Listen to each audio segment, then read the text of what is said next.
Good afternoon, my dear students. I am back again with another day of the Hindu.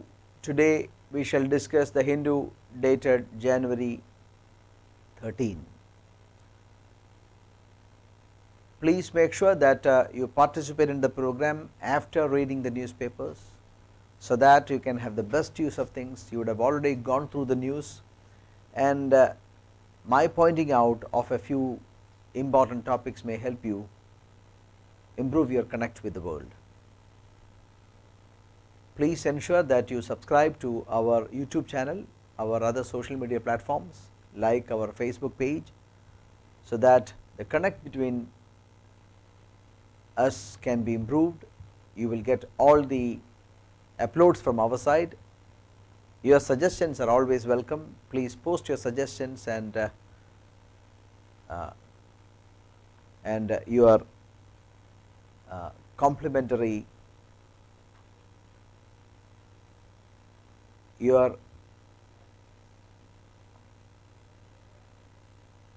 make sure that you all post your suggestions against our video, so that will be a great encouragement to all of us. Good afternoon everybody. So we shall start. January 13, the Hindu. Supreme Court stays implementation of 3 controversial farm laws. We touched upon this topic yesterday. The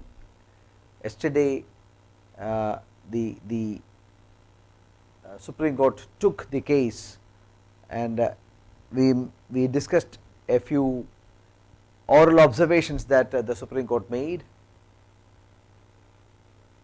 Finally, the Supreme Court has stayed implementation of 3 controversial laws. Supreme Court stayed the implementation of 3 controversial farm laws, calling its order extraordinary and victory for fair play. The stay on the implementation of the laws means that the centre cannot, for the time being, proceed with any executive actions to enforce the laws. The court formed a 4-member committee of experts to listen to the grievances of the farmers on the laws and the views of the government and make recommendations. At one point, the 11-page order at the 3 judges bench led by Chief Justice of India said the formation of an expert committee may create a congenial atmosphere and improve the trust and confidence of farmers. The stay may assuage the hurt feelings of farmers and make them confident enough to scythe their way to the negotiating table in good faith. Through one side, the government says that no negotiation is possible. The ball is in the Supreme Court now, so there is no negotiation, but the court says that farmers can confidently approach the negotiating table. In the concluding paragraph of the order, the court said the farmers' bodies would perceive the extraordinary stay as an achievement of their peaceful protest, at least for the present. The real achievement can be had only when the farmers believe that the real achievement can be had only when the 3 laws are repealed. Not with a stay can they be happy. It may convince these organizations to encourage their members to go home to their livelihoods and thus protect their lives and health and that of others too. Farmers reject Supreme Court panel as a government ploy. So there has already been a clear-cut lack of belief on the part of the farmers. They don't believe the government. The Supreme Court nominated committee formed to resolve the stand-off over 3 controversial agricultural reform laws is a government ploy, farmer union said on Tuesday, pointing out that all 4 members of the committee had actively advocated for the reforms. So they are not mediators, they are people with strong bias towards the government view. That is what the farmers say. The unions reiterated their refusal to participate in the committee's proceedings. Instead, they vowed to continue their protest indefinitely, including plans for a peaceful tractor parade in the capital on the Republic Day. We understand that this committee is a government ploy. It's only meant to divert attention from the protest and to reduce the pressure on the government. So there is a clear-cut mistrust that is there with the farmers. They do not believe the government. There are plenty of grievances that they have. These laws were made through the back door. It was done in June through an ordinance, and later on when the COVID was at its pinnacle, and then the parliament passed it in September. There had been any consultation with the farmers. That is one of the grievances, and they believe that once these laws are passed, all the hurdles that the corporates have in procuring, in controlling agriculture sector will be gone. So the farmers will be at the mercy of the corporates. No APMC will be there, local mandis will be out of place, and minimum support price will not be there.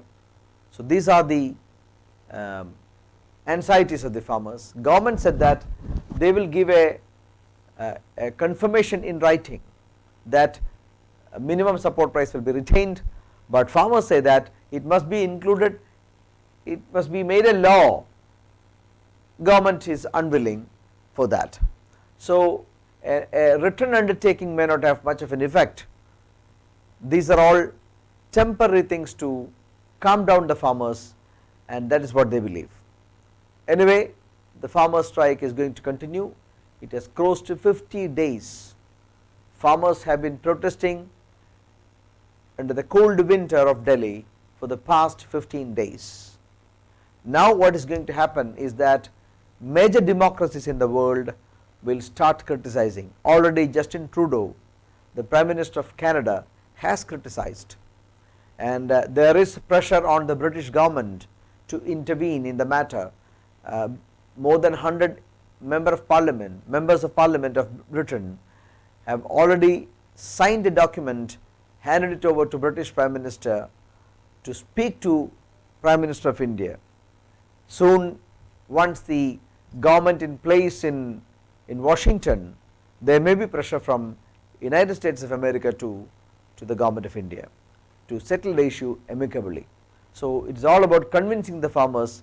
If at all there are benefits, they are not convinced that there are benefits to them. Sorry. Imposing a compromise. Hindu criticizes or critically analyze the Supreme Court order. The Supreme Court's interim order in the ongoing contestation between large sections of farmers and the centre over the new farm laws may be motivated by a laudable intention to break the deadlock in negotiations. However, it is difficult to shake off the impression that the court is seeking to impose a compromise on farmers' union.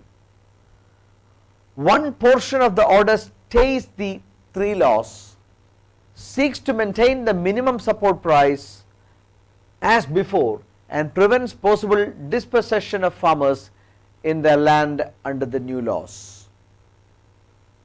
The stated reason is that the stay would assuage the hurt feelings of the farmers and encourage them to go to the negotiating table. However, it is somewhat disconcerting that the stay of legislation is effected solely as an instrument to facilitate the court's arrangement rather than on the basis of any identified legal or constitutional infirmities in the laws. Listen, this is the point. The court can intervene only if there are certain constitutional lapses in the law. The Attorney General has clearly indicated that there is no constitutional lapses in the law. if only there are constitutional lapses that the court can intervene and court can make the rectification or propose rectification. But here the court is becoming a kind of a mediator, and they have proposed the names of 4 people, which one party of the negotiation says that they are not believing them. They have already had their own points of view which would favor the government. So it is better that the court do not intervene in such matters. The order forming a 4-member committee may indeed help relieve the current tension and allay government's fears that the Republic Day celebrations may be disrupted. But it is not clear if it would help the reaching of an amicable settlement, as a Samyukta Kisan Morcha, the umbrella body spearheading the protest, has refused to appear. They have refused to appear before the panel. The court's approach raises the question whether it should traverse beyond its adjudicative role and pass judicial orders of significant import on the basis of sanguine hope and mediational zeal. Thus goes the article, thus goes the editorial. Anyway, the government has to call the shot now. Soon there will be huge mounting international pressure on the government to solve the situation, to solve the stalemate. Farmers are going to continue in Delhi beyond the Republic Day parade.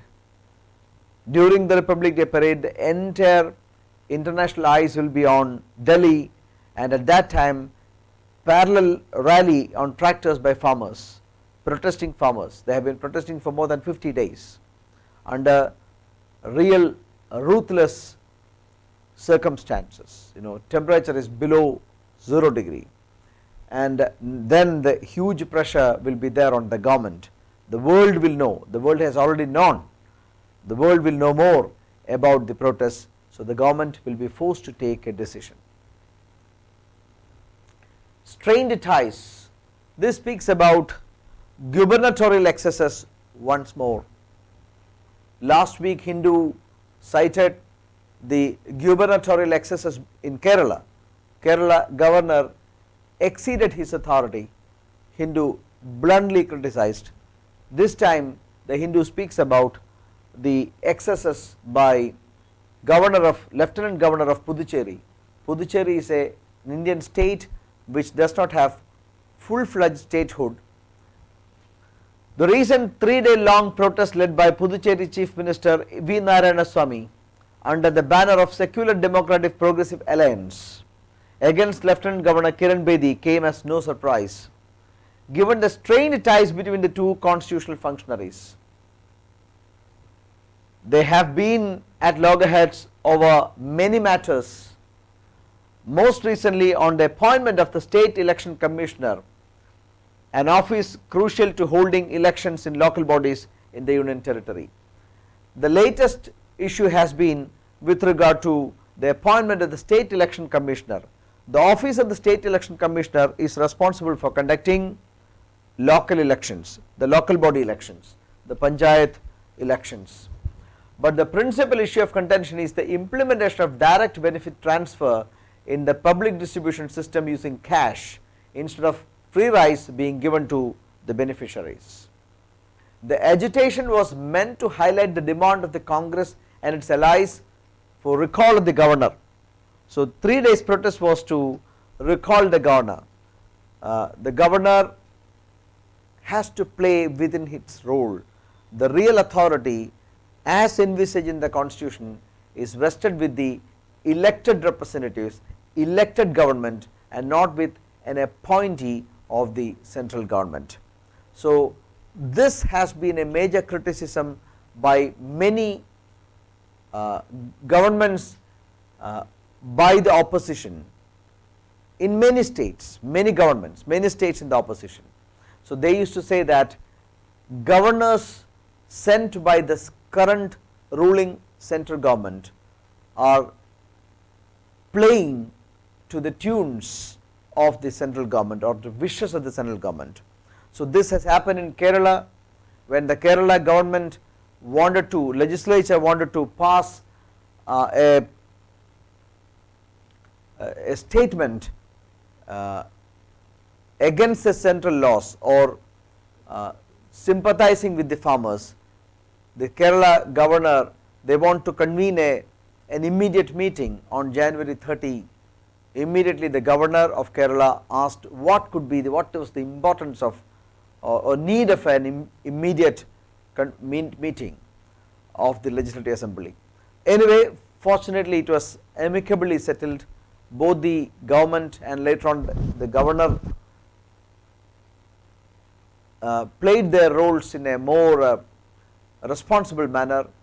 The governor, during the inauguration of the assembly meeting, latest assembly meeting, the governor completely read the statement given by the state government. So, government, we could see a compliant governor in Kerala.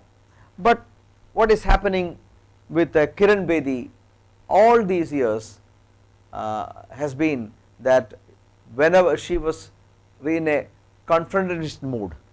But anyway, the Hindu criticized the action of the governor. The Puducherry Lieutenant Governor should heed the legitimate demands of the elected government, says the Hindu. Labour codes may be implemented before April 1. Government of India came out with 4 labour codes, amalgamated 29 outdated laws governing minimum wages, occupational safety, social security into 4 codes. The Central Minister for Labour says that those 4 codes will come into being on April 1. So, please go through. The ministry says that they are finalizing the codes only by the end of this month. So, once it is publicized, that will become very important for even our examination. So, the first question is asked: January 12, the birth anniversary of Swami Vivekananda is celebrated in India as National Integration Day, National Day of Pride, National Yoga Day, National Day of Indian Culture, National Youth Day. Please give me the answer.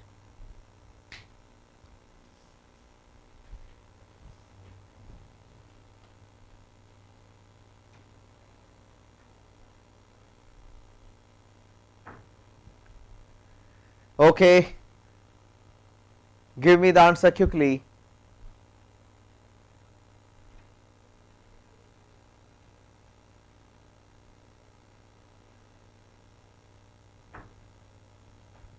Correct answer, National Youth Day. The birth anniversary of Swami Vivekananda, January 12, is celebrated as the National Youth Day in India. Prime Minister slams political dynasties. Prime Minister Narendra Modi said political dynasties were the biggest enemies of democracy and appealed to the youth to join politics. While addressing the valedictory session of the second National Youth Parliament Festival via video conferencing. So, the second valedictory session of the second National Youth Parliament was conducted using video conferencing. He said, today days of winning elections by the crutches of surname are over. Still this malice of dynastic politics is far from over. Political dynasty promotes self and family instead of putting nation first. This is a major cause of social corruption in India. Referring to dynasties, he said, such people did not fear the law. The next 25-26 years would take India from 75 years of independence in 2022 to 100 years in 2047, and the same period would be the golden years of lives of young people today. Okay, so strong CVs is what he recommend. Families would be concerned if their children were interested in politics.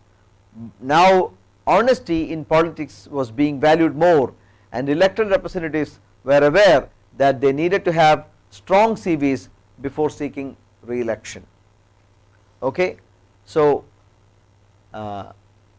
keep this point. The second National Youth Parliament took place recently through video conferencing. Second question of the day: which country has been blacklisted by the US administration as state sponsors of terrorism? Is it Pakistan, Iran, North Korea, Cuba or Colombia? The time is up. Quickly the answer.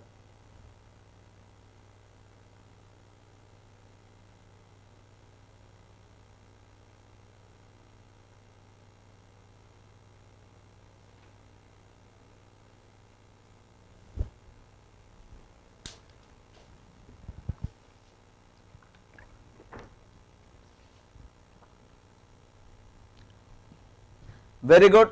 It is fourth option, Cuba. The last minute decision by the Trump administration to blacklist Cuba as a state sponsor of terrorism may put roadblocks to the new administration led by Joe Biden in its efforts to normalize tensions between the countries. Cuba's ties with Colombian rebels, alliance with the leftist Venezuela, and becoming a sanctuary to several US fugitives are cited the reasons for blacklisting. So the administration has cited three reasons. One, Cuba's ties with the Colombian rebels, alliance with the leftist Venezuela, and acting as a sanctuary to US fugitives. These are the reasons cited for blacklisting Cuba as per the Donald Trump administration. US rebrands Cuba as a state sponsor of terrorism. President Donald Trump's outgoing administration on Monday returned Cuba to the US blacklist of state sponsors of terrorism, erecting a roadblock to expected efforts by President-elect Joe Biden to ease tensions between the countries. So Cuba is blacklisted. We know the animosity between these two countries. In nearly 33 countries in the continent, in the subcontinent, in the Latin America, out of 30 countries, most of them are turning red. Cuba has been a black spot in the eyes of US for the past many years. Situations, the Joe Biden administration during many of the election discussions said that they would try to normalize American ties with Cuba, but I think this will be a few steps back again. So it would take many a month for the new administration to take the relations back to normalcy. Malaysia declares state of emergency over virus surge. So surprise move came a day after the Prime Minister announced sweeping new curbs across the Southeast Asian nation. So there is Malaysia has imposed a national emergency in the country. Inflation slows to 4.59 as food prices ease. Inflation is a situation where prices are continuously rising. When inflation takes place beyond control, then lives will become difficult, purchasing power of commodities will come down, and inflation is a situation where prices are going up steadily. Economists will say that too much of money chasing too few goods. In reality, what is happening is that prices are moving up. So